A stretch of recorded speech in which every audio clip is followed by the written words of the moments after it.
அல்லேலூயா. கர்த்தருடைய பரிசுத்த நாமத்துக்கு ஸ்தோத்திரம் உண்டாவதாக. இன்னைக்கு நம்ம பார்க்க போகிற வசனம் என்னன்னா, மீகா 7வது அதிகாரத்தில் 8வது வசனம். என் சத்துருவே, எனக்கு விரோதமாய் சந்தோஷப்படாதே, நான் விழுந்தாலும் எழுந்திருப்பேன், நான் இருளிலே உட்கார்ந்தால் கர்த்தர் எனக்கு வெளிச்சமாக இருப்பார் அப்படிங்கிற வார்த்தை தான். அதாவது இது ரொம்ப ஒரு விசுவாசின்னு சொல்கிறேன் இல்லையா, அதில் அந்த கேட்டகரி பீப்புள், அதாவது விசுவாசம்னா என்ன, ஓகே நாம விசுவாசிகள் தானா அப்படிங்கிறதெல்லாம் நம்ம பார்க்கலாம் இந்த வசனத்தை வச்சு. ஏன்னா ஒரு விசுவாசி அவனுடைய சுபாவம் எப்படின்னா, விசுவாசி பதறான் அப்படின்ட்டு வசனம் சொல்லுது இல்லையா, அந்த பதட்டம் தான் இங்கே அவருக்கு இல்லவே இல்லை. பாருங்களேன், ஸ்ட்ரைட்டாக டேரிங்காக அவர் பேசுகிறார்.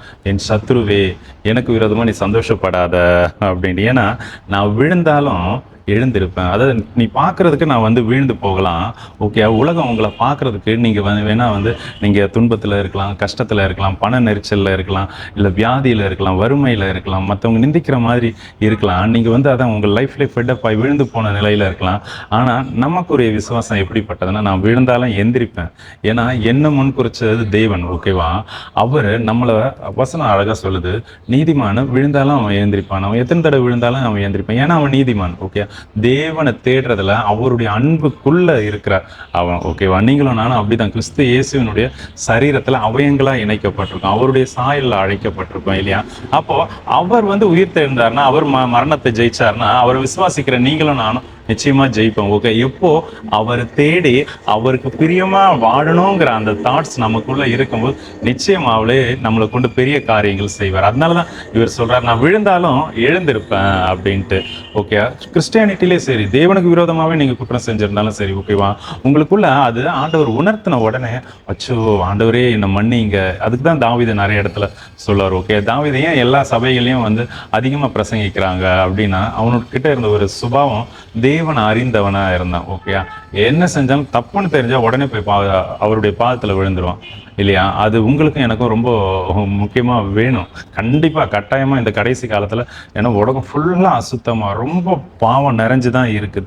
நீங்க அதுல இருந்து தப்பிக்கணும்னா நீங்க உங்களை பாதுகாத்து கொள்ளலாம், அதுக்குண்டான கிரியை செய்யலாம். ஆனா ஒவ்வொரு இடத்துலயும் அந்த உலகத்துல உள்ள கரை நம்ம மேல படுது இல்லையா, ஒவ்வொரு தடவை படும் போதும் நீங்க விழுந்துடக்கூடாது, ஓகே. நீங்க விழலாம், விழுந்தா எழும்புறதுல எழுமாம இருந்துடக்கூடாது, ஓகேவா. மரித்தவர்களோட நம்ம நித்திரை பண்ண கூடாது, சரியா. நமக்குள்ள இருக்க விசுவாசம் அதுதான். ஏன் விழுந்தாலும் எழுந்திருப்பேன்னா, அவர் சும்மா இருக்க மாட்டார், அவர் கமெண்ட் கொடுத்துக்கிட்டே இருப்பார், ஓகே. நான் உன் கூட இருக்கேன், நீ எழுந்திரி, நான் உன்னை பலப்படுத்துறேன், நான் உனக்கு கேடகமா இருக்கேன், நீ எது குறிச்சும் பயப்படாத, எதா இருந்தாலும் என்கிட்ட சொல்லு, ஓகே.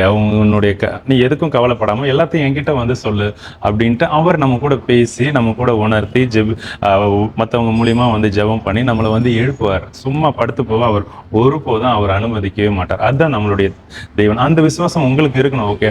நான் ஓகே இப்போ விழுந்துட்டேன், இந்த சுபாவத்தை என்னால இப்ப மாத்திக்க முடியல, ஒருவேளை அதிகமா பேசுறதா இருக்கலாம், ஓகே. சிந்தையில பழைய எண்ணங்களை யோசிக்கிறவங்களா இருக்கலாம், இவ்வளவு பாவக்கிரியா கூட இருக்கட்டும். ஒரு சிம்பிளா எடுத்துப்போமே, சர்ச்சுக்கு டைமுக்கு போக முடியல, எவ்வளவு பிரயாசப்படுறோம், வருஷக்கணக்காகுது, ஒவ்வொரு வாரமும் ஏதோ ஒரு பிரச்சனையில லேட்டா ஆகுது, ஓகேவா. இதை எடுத்துப்போமே, ஓகே. சர்ச்சுக்கு லேட்டா போனா அது பாவம் கிடையாது, ஒரு எக்ஸாம்பிளுக்கு சொல்றேன், ஓகே. அதை கூட செய்ய முடியலன்னா மற்றவங்க பார்த்து உங்களை சிரிக்கலாம், ஓகே.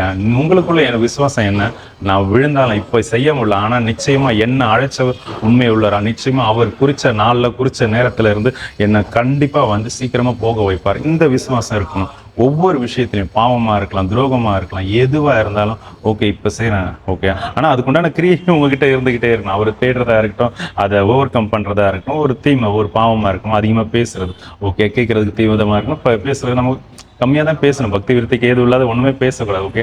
இந்த சுபாவம் நிறைய பேர் கண்ட்ரோல் பண்ண முடியல இல்லையா.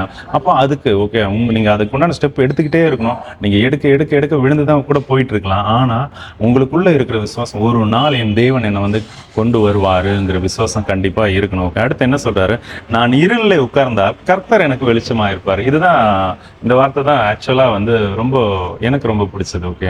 நான் இருளில் தான் உட்காந்துருக்கேன், நல்லா தெரிஞ்சுக்கோங்க. அது நம்ம தேவன் பாவத்தை பாராத சுத்த கண்ணர், ஓகேவா. நான் இருளில் உட்கார்ந்துட்டு இருக்கேன், அப்போ அசுத்தம் என்ன சூழ்ந்து இருக்குது, ஓகே. நான் துன்மார்க்கத்தில் இருக்கிறேன், ஓகே. நான் பாவத்தில் இருக்கிறேன், அதுதான் இருள், ஓகே. உட்கார்ந்துட்டு இருக்கேன். ஆனா என்ன சொல்றாரு, கர்த்தர் எனக்கு வெளிச்சமா இருக்காரு. ஹalleluya. ஓகே, இப்போ யோசேப்பு சிறைச்சாலையில இருந்தான்னு வசனம் சொல்லும்.